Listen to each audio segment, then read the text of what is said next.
But if it is of the Most High, you cannot overthrow it. That's why you got it to where Esau, although we become coming out here cursing out Esau, right? Like there's no tomorrow.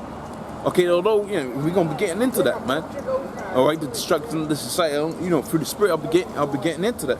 But if that counsel had been of men, if that was the spirit of my own doing or another brother's doing, that would come to naught. But because it's of the Most High, it only gets deeper, man. Okay, it only gets deeper, man. All right, right up until the time that the Most High has it to where Esau's gonna be destroyed, man. And even then, the Most High is gonna have it to where we're gonna understand different things that these different guys like these flat Earth bums we're talking about. All right. Those are the things that the Most High is going to give us when we get into the kingdom, man. He's going to impart all kind of understanding of the sciences and so on and so forth. All right? That's what we get on the other side. But even here, there's so much you can get into the history, right? The prophecies, okay? And you just take a certain segment of history. You might do that for a couple of weeks, man. All right? So it says there again, but of the Most High, you cannot overthrow it. Right, lest happily ye be found to fight against the Most High. So these different dudes are fighting, and certain, of the Edomite individuals. All right, really the peons, because the elites understand that this counsel is of the Most High. That's why it says Esau is going to come down having a great wrath. All right, because the Most High is going to allow him at a certain point to try to overthrow us, knowing that even though in his mind he's going to know that these are the men of the Lord, he's going to try to overthrow us. Right, because the Most High is going to put that spirit of pride within him. But ultimately, the men of the Lord, that's what all that's going to do is increase the numbers, because that's when the Most High is going to put the spiritual power, and the people that are going to see the spiritual power to come into this thing is going to see it. All right, the people that going to see the miracles happen, they're going to see all of that stuff, man. And that's going to happen. I believe it. That's going to happen at the same time that Esau's going to be coming down with a great wrath, man. All right. So it says, "Lest happily ye be found to fight against the Most High." It says, and to him they agreed, all right. And when they had called the apostles and beaten them, they commanded that they should not speak in the name of Yahushua, lest they and let them go. All right. So notice it says in the name of Yahushua, man. Okay, going to show you how important that name was, man. So when they were speaking, people were asking them, "What name are you coming under?" They were saying, "Look, we're coming in the name of Yahushua." All right, and that goes to show you that the men of the Lord has always been, what's known as rebels, man. The term that as rebels, man, coming up against the grain of what's normal. We've always been like that, man. Okay, let me move on to the next precept, which is in the book of 1 Thessalonians 5:1.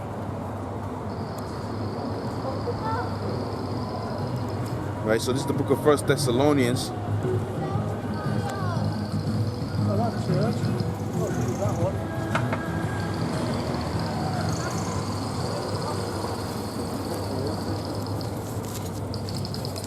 Right, so the book of 1 Thessalonians, again, this time I'm going to be jumping around as well.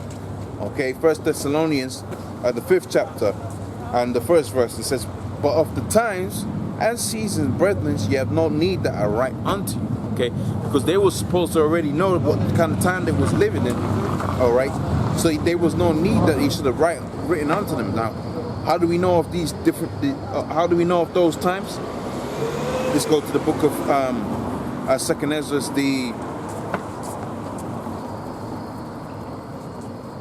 8th chapter, starting at the 54th verse, and I'll read all the way on down to parts of the 9th verse. So this is 2nd Ezra 8 and 50. So it says, "For many great miseries shall be done unto them that in the latter times shall dwell up in the world, because they have walked in great pride." So starting first with Esau, because we know Esau is a proud individual, man.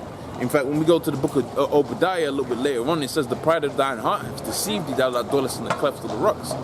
All right, so this individual is one of the most proud individuals that that has ever existed upon the face of the planet. In fact, he has exalted himself to be unto the Most High, to the extent that he's tried to remove, right, the understanding of the Lord from the masses of the people as much as he can. That's why you don't see videos of the elders on your mainstream media and so on and so forth. Not anymore, at the very least. Okay, you're not gonna see, even if it's in bad light, because there's no such thing as bad attention, man. In fact, if you had to wear a big major story that's quote unquote right, something that we didn't do, okay, if that was going to happen, You still would have had it to where masses, a large quantity of people was going to wake up to this truth, all right? Because they was going to see those things, and they're going to see who are these guys, and they're going to type it into their YouTube and try to learn different things about that story, man. So that's why even if it's a good or bad story, you don't have it to where the men of the Lord are out there on the mainstream media and all of that, man. Because Esau's trying to have it to where this truth doesn't get pushed out, man. Right? Because he wants to exalt himself up as the Most High, man. But for that very same reason, the scripture says, for many great miseries shall be done unto them that in the latter times shall dwell upon the earth. Okay? Because they have walked in great pride. Alright, it says, but understand thou and for thyself, and seek out the glory for such as be like unto thee. So we're not looking out for no glory for ourselves. We're not looking for no glory for all of Israel.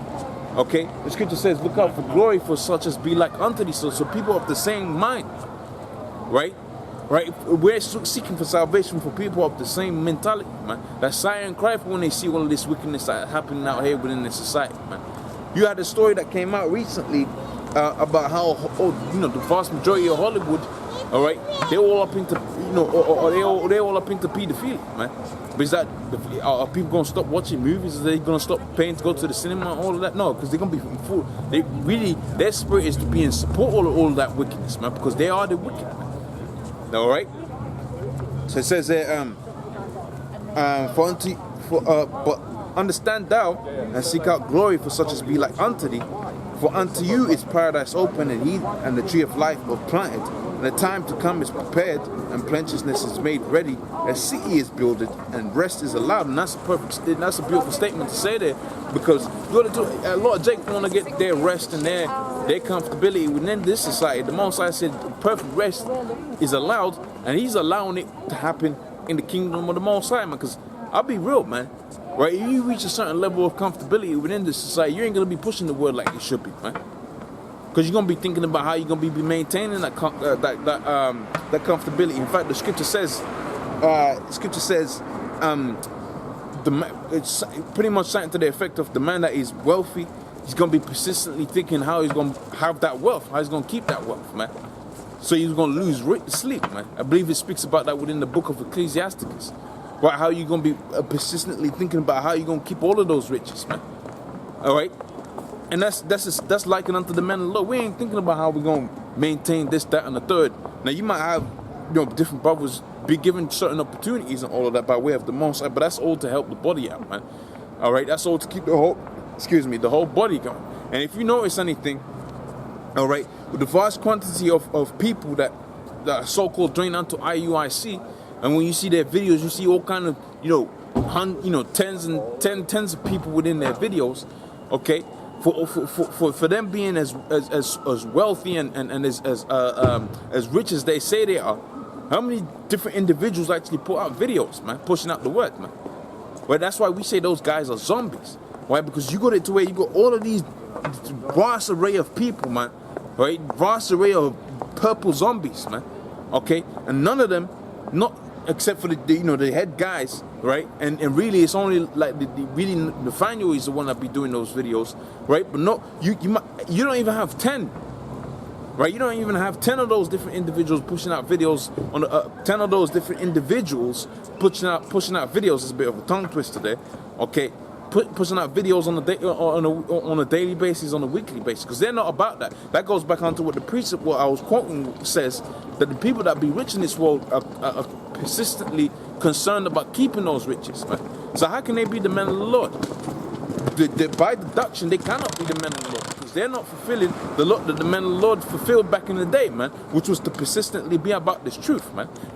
Constantly pushing this word out, and they might have had work in this, that, and the third, whatever, but you really, look, the Most High is going to set up situations where you really can't love the things that the Most High gives you, man.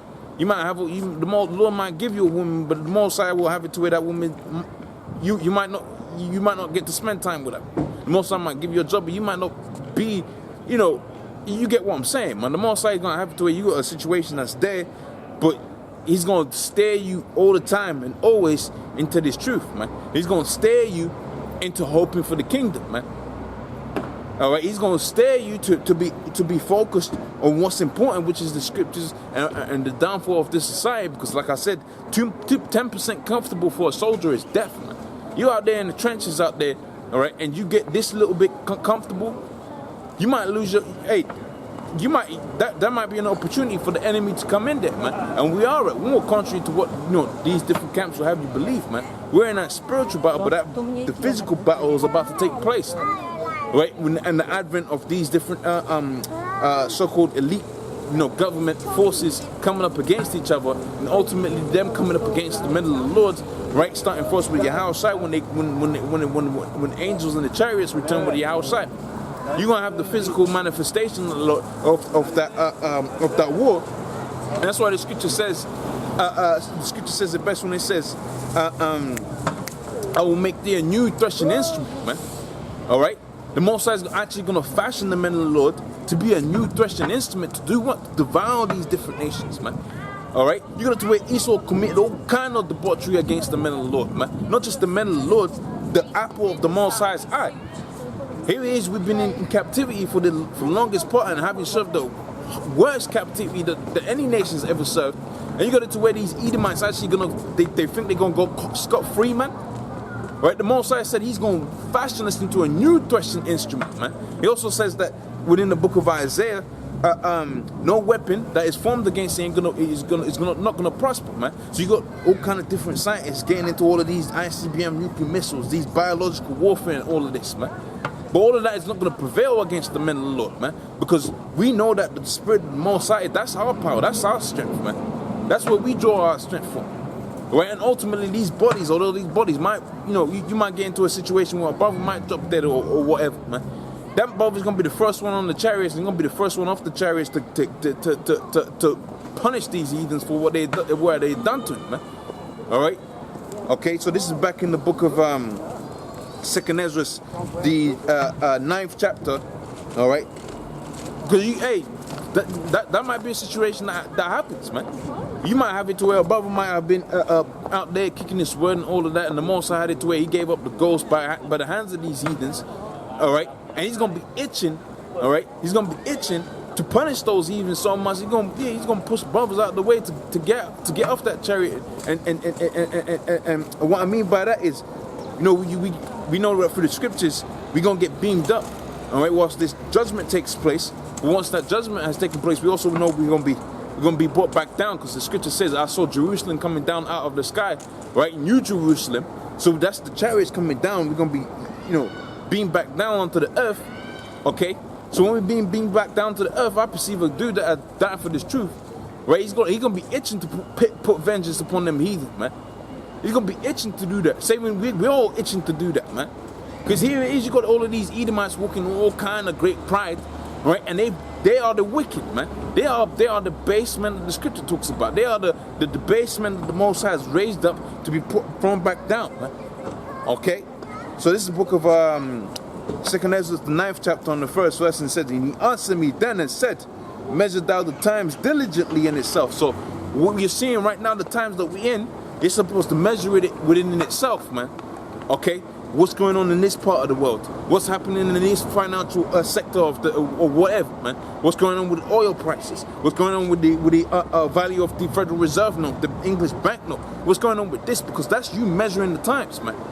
Okay? That's why the scripture says that you're supposed to be on a watch. You're supposed to be likened unto a watch, man. And also, going to show you the scripture talks about, because the men of the Lord was going to be upon their watch. But the Most High likened unto these different guys and these different camps, likened unto blind, dead dogs, man. He said they are dumb dogs, man. All right, because they're about, you can be all right within this kingdom. That's what they're about, man. You can prosper within this society, brother. All right, and that's why the scripture says, speak unto us smooth things, man. That's what these different. Hey, look, I'll be honest, man. I want to hear smooth things. I want to hear smooth things, but the reality of the situation is this: there is no smooth things to be spoken about. And any prophet that's a so-called prophet that's coming in the spirit of peace and this, that, and the third, when the words of his mouth comes to pass, you're going to find out that guy was talking a whole heap of madness, man. Okay? He was speaking against the scriptures, man, because the scriptures don't talk about peace. The scriptures talk about the destruction of America, all right? The destruction of Babylon, all right? right? And the uplifting of the men of the Lord, and that's gonna be a violent thing, man. Okay, that's gonna bring about with it a lot of perils, man. Which is what it's gonna be speaking about within the scriptures, man. Going to show you that we are the men of the Lord, right? Because the men of the Lord, the spirit of the men of the Lord has always been the same, man. Destruction, as grim as it sounds. Okay, even when Yahushua was on the scene, the man that the world knows as Jesus, he said, "I came not to bring peace, I came to bring a sword." That's what the man. That's the spirit of the Lord was coming in, man. But he also going to show you that the Most High deals with the balance. He also said he's going to bring peace, but he's going to bring that peace to who? Right, the elect of the men of Israel, man. He's going to bring that peace to the elect men of Israel, man. Right, that perfect rest. That was going to be a thing that was going to be obtained, but the people that were happy with no peace, man. Now see the irony of the scriptures, how the Most High's got it to where the people are looking and they're seeking to save their life is going to lose their lives, and the people that want to lose their lives is going to gain their lives. Okay, the scripture even goes as far as to say that which he has already, that shall he lose. So you got a guy that's kind of doing all right. All right, he's got himself his little car, all right, his little so-called nice house and all of that. He's going to lose all of that, man. Okay, he's going to lose all of that, man. Because, you know, you had it to where your Rex and Project Megiddo, which was all set up for what? For 2000, man. Right, because of the year 2000, they perceived that all kind of riots and so on and so forth was going to kick forth. Are you going to have it to where martial law had to be instituted? All right, so what they wrote forth in their decrees, of which they're doing exactly the same thing now. All right, what they decreed is that certain, your private property was going to become corporate property in a time of martial law. Okay, because they might set up a strategic base within your house or something, because they need to control that area, that region. And they was going to have to where people were going to be put in concentration camps and so on and so forth. You really think that those legislations have been just burnt up and forgotten about? Esau is still waiting to do that, and that's why they had Jade Helm, right? Them exercises that they had, and those exercises they weren't exercising that to be played out in some different territory out there in some other country. They was preparing to do those different strategies within the USA, man. They was doing that to what's known as a homebound threat, man. Okay, and the main homebound threat that Esau has is the men of the Lord, because we're the ones at the forefront, right, of this thing, telling you that their thing is their time is done, man.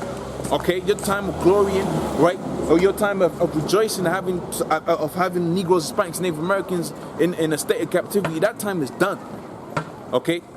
Right, we're entering a new age, man. So just like how you're trying to set up your so-called new world order, all right, by way of your wickedness, the Most High is using you to set up his so-called new world order, which can be established on the 613 laws, statutes, commandments that he set forth, all right, and it's going to be led by his 144,000, starting first with the Yahushua, which is outside the 144, right? But it's going to be, you got King David underneath him, which is part of the 144,000, right? And all the men in the Lord right now that are pushing this word, and just like how Elder Tahar said it, man, he perceived that the election's already been sealed, which would make sense because we've been pushing out all kind of videos for all kind of time, right? You can't tell me that people upon the face of the earth haven't heard about GMS, man.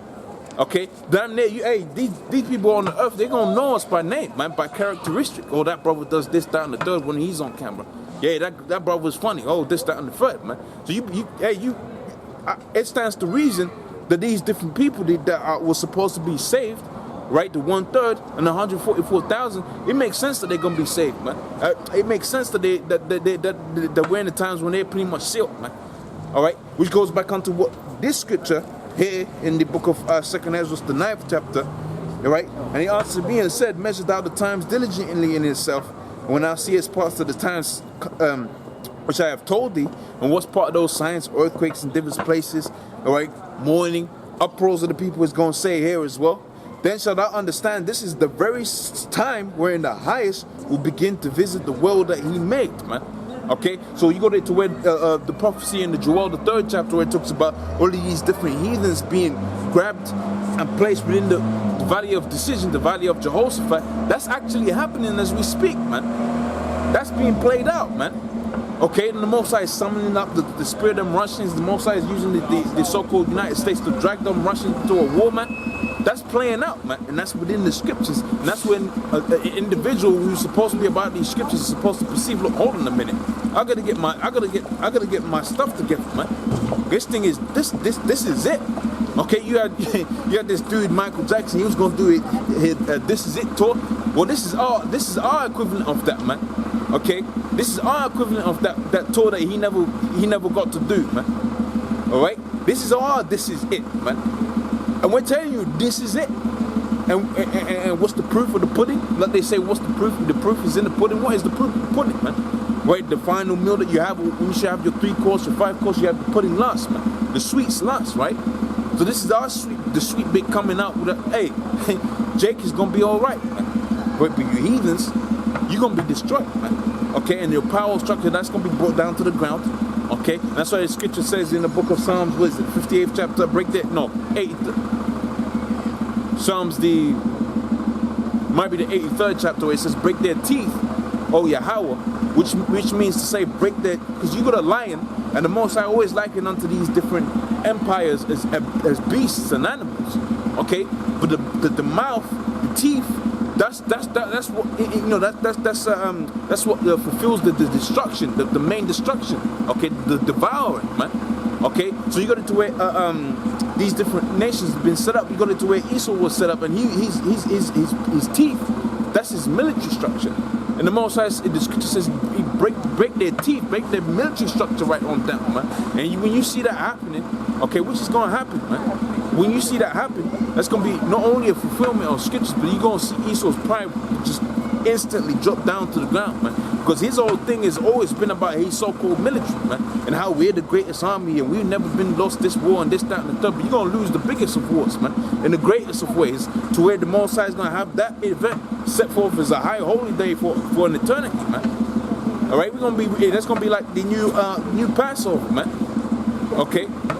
All right, so let's get back into the scriptures here in the book of 2nd Ezra, the 9th chapter and 2nd verse. It says, "Then shalt thou understand that this is the very same time wherein the highest will begin to visit the world which he made."